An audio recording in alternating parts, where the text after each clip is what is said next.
इनके बारे में बताता हूं। मैंने सारी सेटिंग को हाइड कर दिया, अभी आपको केवल दो लाइनें नजर आ रही हैं यहाँ पे। एक है 9 कैंडल का मूविंग एवरेज और एक है 26 कैंडल का मूविंग एवरेज। और ये आपको समझना आसान है फ्रेंड, क्योंकि मूविंग एवरेज के चैप्टर में हमने इन्हें सीखा है। तो आप ये देखिए, जब रेड लाइन ने ब्लू लाइन को यहां नीचे से ऊपर की तरफ क्रॉस किया था यहां पे, तो ये गोल्डन क्रॉस था और मार्केट बाय में गया। वैसे ही जब रेड लाइन ने ब्लू लाइन को यहां पे ऊपर से नीचे की तरफ क्रॉस किया, ये वाला क्रॉस, तो मार्केट डेथ क्रॉस है, सेल में गया। अगेन जब रेड लाइन ने ब्लू लाइन को यहां पे नीचे से ऊपर की तरफ क्रॉस किया, तो ये गोल्डन क्रॉस था, मार्केट बाय में गया।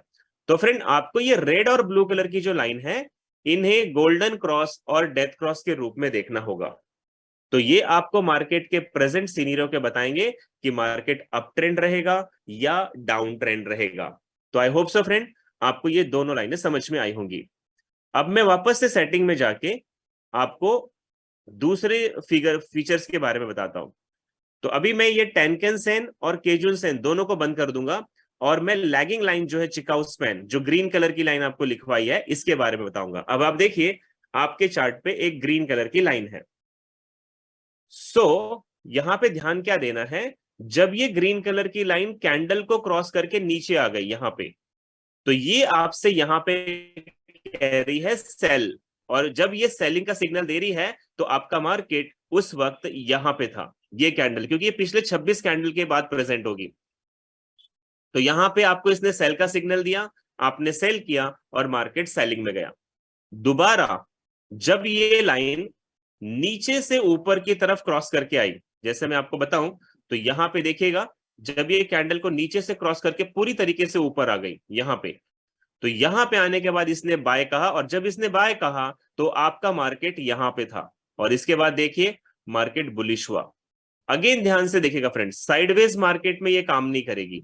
अब यहां पे आप देख रहे हो ये मार्केट पूरा साइडवेज है, तो यहां पे ये काम नहीं करेगी। लेकिन जब ये लाइन कैंडल के नीचे आ गई यहां पे, तो अगेन ये आपको सेलिंग का सिग्नल दे रही है। और यहां पे जब ये सिग्नल दे रही है, तो आपका ये वाला कैंडल है, और आप देखिए ये पिछले 26 कैंडल पीछे चलती है। तो अभी ये पूरी तरीके से सेलिंग में है, और ये जब तक सेलिंग में है, आप इसमें सेलिंग में बने रह सकते हैं, क्योंकि ये आपको सेलिंग का सिग्नल दे रही है। जब ये वापस से रिवर्स हो और कैंडल के अंदर जाना शुरू कर दे, तो आप अपनी सेलिंग की ट्रेड हटा सकते हो, क्योंकि ये ट्रेंड चेंज करने का संकेत आपको देगी। तो उम्मीद कर रहा हूं फ्रेंड आपको ये समझ में आ रहा होगा कि ग्रीन कलर की लाइन हमें बाय और सेल का सिग्नल देती है। अब मैं आपको ले जाता हूं कुमो क्लाउड के पास कि तीसरी सेटिंग यहां पे क्या है। और इसके लिए मैं चिकाउ स्पैन हटा दूंगा और सेनक्यू स्पैन ए और सेनक्यू स्पैन बी के बारे में बात करेंगे। और यहां पे जब मैं इसे थोड़ा थिक कर देता हूं ताकि आपको दिखाई दे अच्छी तरीके से,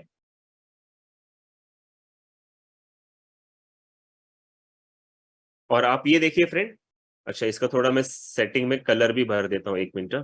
ये क्लाउड्स है, क्योंकि इनका कलर होना जरूरी है, प्लॉट बैकग्राउंड कलर, हाँ ओके। अब आप देख रहे हो इसमें हमने क्लाउड्स के कलर भी आ गए, और इन्हें कैसे देखा जाता है अब आपको वो भी समझा देता हूं। तो फ्रेंड ध्यान से देखिएगा, जब मार्केट क्लाउड के नीचे थी, डाउन ट्रेंड का मार्केट है, और जब इन कैंडल्स ने क्लाउड में जाने की कोशिश की, तो यहां पे इसने फर्स्ट रेसिस्टेंस लिया, और जब मार्केट ब्रेक करके ऊपर गई, तो यहां देखिए ये सेकेंड रेसिस्टेंस था। अगेन मार्केट रिजेक्ट हुआ, मार्केट ने दोबारा अप्रोच किया, तो ये क्लाउड के पास गई, ये इसका फर्स्ट रेसिस्टेंस था, इसे ब्रेक करके यहां पे सेकेंड रेसिस्टेंस लिया, और इसे ब्रेक नहीं की, और मार्केट नीचे आ गया। तो फ्रेंड इसका मतलब हुआ कि जब तक मार्केट क्लाउड्स के फर्स्ट और सेकंड एज को, यानी कि रेसिस्टेंस को ना ब्रेक करे, तब तक ये डाउन ट्रेंड में रहेगा। और आप देखिए इसके बाद मार्केट डाउन ट्रेंड में है। जब इन्हीं कैंडल्स ने क्लाउड को ब्रेक कर दिया और यहां से ब्रेक करके ये ऊपर निकल गई, तो अब यहां पे trend change, market up trend का हो गया, और यहां से हम केवल बाय की ट्रेड के बारे में सोचेंगे। लेकिन आपको सिग्नल कौन देगा? ग्रीन लाइन, क्लाउड सिग्नल नहीं देगा। क्लाउड आपको सपोर्ट एंड रेसिस्टेंस के बारे में बताएगा। जब मार्केट गिरने लगा, तो ये क्लाउड का जो पहला एज है, ये ग्रीन कलर की जो आपको लाइन दिखाई दे रही है, ये इसका पहला सपोर्ट होगा, और अगर इसे ब्रेक कर दिया तो दूसरा सपोर्ट होगा, और अगर दूसरे सपोर्ट को भी ब्रेक कर दिया तो मार्केट का ट्रेंड चेंज। इस तरीके से अगेन देखिए, जब कैंडल ऊपर गई तो यहां पे सपोर्ट लिया, वापस नीचे आए, यहां पे सपोर्ट लिया, वापस नीचे आए, सपोर्ट लिया, और जब ये सपोर्ट को ब्रेक किया मार्केट का ट्रेंड चेंज। तो फ्रेंड, ये क्लाउड्स आपको बताते हैं सपोर्ट एंड रेसिस्टेंस के बारे में। अब मैं थोड़ा सा आपको इसके बारे में एक साथ सारी जानकारी देता हूं।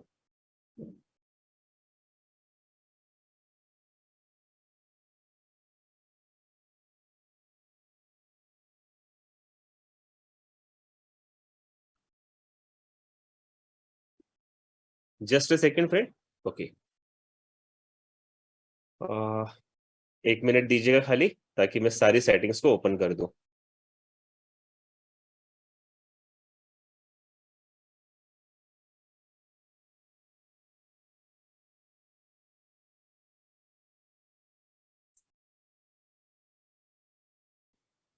अब आपको पूरा पूरा चार्ट बड़े आसानी से दिखाई दे रहा है, और इन्हें देखना कैसे है, ये ऐसे ही देखना है फ्रेंड। यहां पे आपको रेड लाइन और ब्लू लाइन ने गोल्डन क्रॉस बनाया, यानी कि बाय।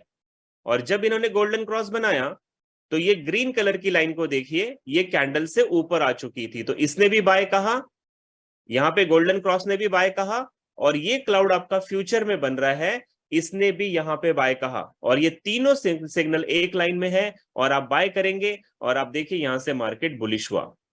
अगेन मैं आपको बताऊं, यहां पे मार्केट साइडवेज चल रहा है, तो ये कुमो काम नहीं करेगा, लेकिन यहां मार्केट ट्रेंडिंग आ गया है, तो यहां पे कुमो बिल्कुल काम करेगा। और अब आप देखिए, ग्रीन कलर की लाइन नीचे की तरफ है, यानी ये सेल बोल रही है। वैसे ही आप रेड और ब्लू लाइन को देखो तो इसने डेथ क्रॉस बना दिया, यानी कि ये सेल बोल रही है। और क्लाउड जो है अभी कैंडल से ऊपर है, यानी ये सेल बोल रही है। तो यहां पे तीनों संकेत यूएसडी जेपीवाई के सेल कहते हैं। अगर मैं थोड़ा यहाँ पे एक आपको रैंडम क्या कहते हैं, छोटे टाइम फ्रेम पे, तो ध्यान से देखिएगा फ्रेंड, मैंने यहाँ पे गोल्ड का चार्ट ओपन किया है, और हम एकदम छोटे टाइम फ्रेम पे चलते हैं, 5 मिनट के टाइम फ्रेम पे। अभी 5 मिनट के टाइम फ्रेम पे देखेंगे तो गोल्ड जो है वो साइडवेज है, क्योंकि आप यहाँ ध्यान से देखिए, ये जो ग्रीन लाइन है ना, लैगिंग लाइन, ये कैंडल के अंदर है। तो हमने क्या सीखा था, जब ये कैंडल के अंदर होगी तो हम ट्रेड नहीं करेंगे। दूसरी चीज, ये अभी क्लाउड के अंदर है कैंडल्स, देखो क्लाउड को ब्रेक करके नीचे की तरफ गई नहीं है। जब ये क्लाउड को ब्रेक करके नीचे चली जाए, और ये वाली ग्रीन लाइन भी क्लाउड के नीचे आ जाए, तो फिर यहां पे सेलिंग का सिग्नल बनेगा। तो अभी गोल्ड का 5 मिनट का टाइम फ्रेम है, सेलिंग का सिग्नल नहीं बनता है। फॉर एग्जाम्पल, सिर्फ एजुकेशन पर्पज से मैं जर्मन 30 में जा रहा हूं, और जर्मन 30 में अगर आप देखोगे फ्रेंड, तो मैंने 5 मिनट का टाइम फ्रेम खोला है, और यहां पे सारे संकेत हमें बाय के बारे में कह रहे हैं। जैसे पॉइंट नंबर 1, ये ग्रीन कलर की लाइन कैंडल से बहुत ऊपर है, तो जर्मन 30 में बाय बोल रही है। यहां पे रेड लाइन ने ब्लू लाइन को क्रॉस ओवर कर दिया है, गोल्डन क्रॉस बन गया है, ये बाय कह रही है। और क्लाउड अभी कैंडल से नीचे है, तो ये बाय कह रहे हैं। साथ ही साथ आप देखिए, अभी जर्मन 30 यहाँ पे सपोर्ट ले रहा है, और इसके तीनों संकेत इस वक्त बाय के हैं। फ्रेंड, ये जो इंडिकेटर है, एक नजर में देखने से आपको मार्केट के सिग्नल्स और मार्केट के ट्रेंड बताती है, लेकिन इसका एक प्रॉब्लम है। प्रॉब्लम ये है कि ये आपको टीपी और एसएल नहीं बताएगी, कि टारगेट क्या होगा, स्टॉप लॉस क्या होगा, ये नहीं बताएगी। तो इसके लिए आप अगर टीपी एसएल लगाना चाहते हैं, तो आपको सपोर्ट एंड रेसिस्टेंस लेवल को पहले फाइंड आउट करना होगा। तो बड़े ध्यान से देखेगा friend, and I hope so आप पूरा समझ रहे होंगे, सेशन को एंजॉय भी कर रहे होंगे। तो सबसे पहले मैं मार्केट का बनाऊंगा यहाँ पे सपोर्ट एंड रेसिस्टेंस, और फिर लगाएंगे हम इचिमोकू को, ताकि हमें परफेक्ट ट्रेड के बारे में पता चले। तो ये सबसे लो स्विंग था जर्मन 30 का। उसके बाद मैं यहां देख रहा हूं कि मार्केट ने 1 बार, 2 बार और 3 बार सपोर्ट लिया, तो ये भी एक अच्छा लेवल है। तीसरी बार यहां देखेंगे, मार्केट ने यहां पे, यहां पे, यहां पे और यहां पे रेसिस्टेंस लिया है, तो ये भी एक अच्छा सपोर्ट रेसिस्टेंस लेवल है। चौथी बार देखेंगे तो मार्केट यहां पे रेसिस्टेंस ले रहा था, और अभी वहीं पे सपोर्ट ले रहा है, तो ये भी एक अच्छा सपोर्ट एंड रेसिस्टेंस लेवल है। साथ ही साथ फ्रेंड, अभी मार्केट अप ट्रेंड का है, तो हमें टारगेट के लिए थोड़ा सा ऊपर वाले लेवल को भी फाइंड आउट करना होगा। तो मैं चार्ट में थोड़ा पीछे जाके जानने की कोशिश करूंगा, कि मुझे इससे ऊपर का लेवल कौन सा मिल रहा है। तो ये वाला लेवल है सबसे नीचे जो मुझे दिखाई दे रहा है, यहां पर भी मार्केट का एक टारगेट हो सकता है। और अगर मैं 5 मिनट के टाइम फ्रेम से निकलकर 1 घंटे पे जाऊं ये जानने के लिए कि मार्केट मुझे अभी नया, क्योंकि जर्मन 30 में वॉल्यूम बहुत लगता है फ्रेंड, ध्यान रखिएगा। तो ये वॉल्यूम बहुत लेता है, इसीलिए हमें ध्यान से सारे लेवल्स को निकालना होगा। तो इससे पहले यहाँ पे एक लेवल मुझे और दिख रहा है। अब मैं वापस से आ जाऊंगा 5 मिनट के टाइम फ्रेम पे, और अब ये देखना है कि मार्केट ने जो सपोर्ट लिया था यहाँ पे उसे नीचे की तरफ ब्रेक कर रहा है। तो ये सेलिंग प्रेशर की बात कर रहा है, ये नहीं कि सपोर्ट को तोड़ रहा है। तो ऐसे में जब आप इचिमोकु लगाओगे तो यहां ध्यान से देखिएगा, इचिमोकु की रेड कलर की लाइन को यानी सपोर्ट को तोड़ दिया। अब ब्लू कलर की जो लाइन है ये सेकंड सपोर्ट बनेगा, और अगर मार्केट ने इसे भी ब्रेक किया तो क्लाउड का जो पहली लाइन है ये सपोर्ट बनेगा, और क्लाउड की जो दूसरी लाइन है ये भी सपोर्ट बनेगा। तो अभी जर्मन 30 का 5 मिनट के टाइम फ्रेम में कुमो क्लाउड आपको बाय का सिग्नल दे रहा है, लेकिन हमें यहाँ पे अभी बाय की ट्रेड क्यों नहीं लेनी चाहिए, क्योंकि ये मूविंग एवरेज को ब्रेक कर चुका है, और हम यहाँ पे थोड़ी देर हमें इस ट्रेड को लेने में रुकना चाहिए, और ये देखना चाहिए क्या मार्केट अब क्लाउड तक ब्रेकआउट दे देगा नीचे की तरफ तो हम सेल में जाएंगे, और अगर यहाँ पे कैंडल रिजेक्ट होके वापस ऊपर जाने लगे तो ही हम बाय में जाएंगे। और हमारा टारगेट 1 टारगेट 2 ऊपर की तरफ भी है, और टारगेट 1 टारगेट 2 नीचे की तरफ भी हमारा लगा हुआ है। सो जर्मन 30 जब तक अपनी ट्रेड बनाएगा फ्रेंड, एक बार चलते हैं वापस से और देखते हैं गोल्ड में इचिमोकु के हिसाब से हम ट्रेड कर सकते हैं क्या। लेकिन गोल्ड में हमने देखा मार्केट साइडवेज है, ग्रीन लाइन भी अभी बीच में है, और कैंडल अभी थोड़ा सा नीचे की तरफ है। तो यहाँ पे प्रोबेबिलिटी बनती है कि गोल्ड आपको ये ग्रीन लाइन जब क्लाउड से बाहर आ जाएगा तो हम यहाँ पे भी सपोर्ट एंड रेसिस्टेंस लेवल लगा के अलग अलग टीपी और एसएल पे ट्रेड कर सकते हैं। सो फ्रेंड, उम्मीद करता हूं आपको ये पूरा सेशन समझ में आया होगा। और अगर मैं जाते जाते आपको गोल्ड के बारे में थोड़ा सा बता दूं कि इसका टारगेट इचिमोकु के हिसाब से क्या हो सकता है, तो मैं यहाँ पे देख रहा हूं मार्केट ने यहाँ पे एक बार सपोर्ट लिया है। अगेन थोड़ा ऊपर आएंगे तो ये वाला मार्केट ने सपोर्ट लिया है, जहां पे अभी जस्ट गोल्ड ने यहाँ पे रिटेस्ट किया है।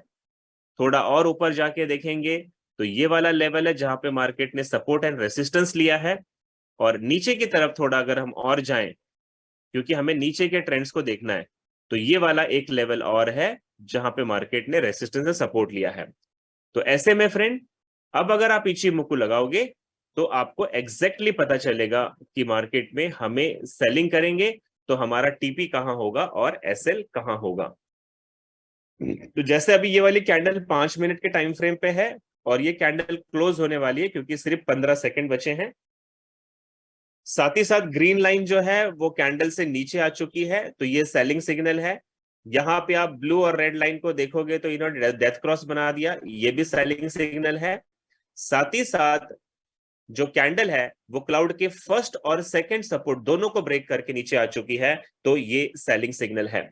So now I can say friend कि इस वक्त गोल्ड है 2000 पे, कंप्लीट 2000 पे है, और इसका फर्स्ट टारगेट यहाँ पे 1999 का दिख रहा है। तो अगर आप चाहो तो इसे ट्राई करने के लिए केवल डेमो पे 10 पिप की मूवमेंट को ट्राई करो, और मार्केट अगर 1999 पे तोड़ देता है तो अगला टारगेट है इसका 1997 का। 1997 को ब्रेक करेगा तो अगला टारगेट है 1992 का। तो इस तरीके से आप इचिमोकु का इस्तेमाल करें, लेकिन उसके साथ मार्केट के सपोर्ट एंड रेसिस्टेंस को आइडेंटिफाई करें ताकि आपको ट्रेड में एंट्री और एग्जिट के बारे में सही तरीके से जानकारी मिल सकती है।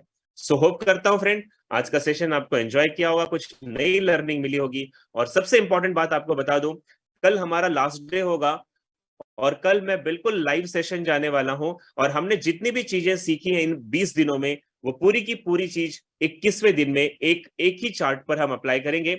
और आपको मैं स्टेप लिखवाऊंगा कि जब भी आप अपनी ट्रेड को एनालिसिस करने जाओ तो step number 1, step number 2, step number 3 क्या होगा। वहां पे हम फंडामेंटल का इस्तेमाल कैसे करेंगे, सेंटिमेंट का इस्तेमाल कैसे करेंगे, टेक्निकल इंडिकेटर का इस्तेमाल कैसे करेंगे, और साथ ही साथ हम सपोर्ट रेसिस्टेंस का इस्तेमाल कैसे करेंगे। और जैसे कि फ्रेंड आप लाइव देख रहे हो मेरी स्क्रीन पे, हमने एक स्कैल्पिंग के लिए इचिमोकु का इस्तेमाल किया, और मार्केट बिल्कुल हमारे टारगेट तक जाने की कोशिश कर रहा है। सो अगर हम 2 मिनट वेट करें तो ये टारगेट शायद हिट होगा, और आप इचिमोकु के अकॉर्डिंगली इस तरीके से ट्रेड ले सकते हैं। तो फ्रेंड, आज का सेशन आपने एंजॉय किया होगा, तो इस पे प्रैक्टिस जरूर करें, और कल लाइव सेशन में बड़ी संख्या के साथ मिलते हैं, क्योंकि कल हमारा क्लोजिंग डे होगा इस कोर्स का, और मैं आपको अपनी तरफ से कुछ एक स्ट्रैटेजी सिखाऊंगा और साथ ही साथ लाइव एनालिसिस सिखाऊंगा। So thank you so much friends for being with me. मेरे साथ बने रहने के लिए धन्यवाद, और ग्रो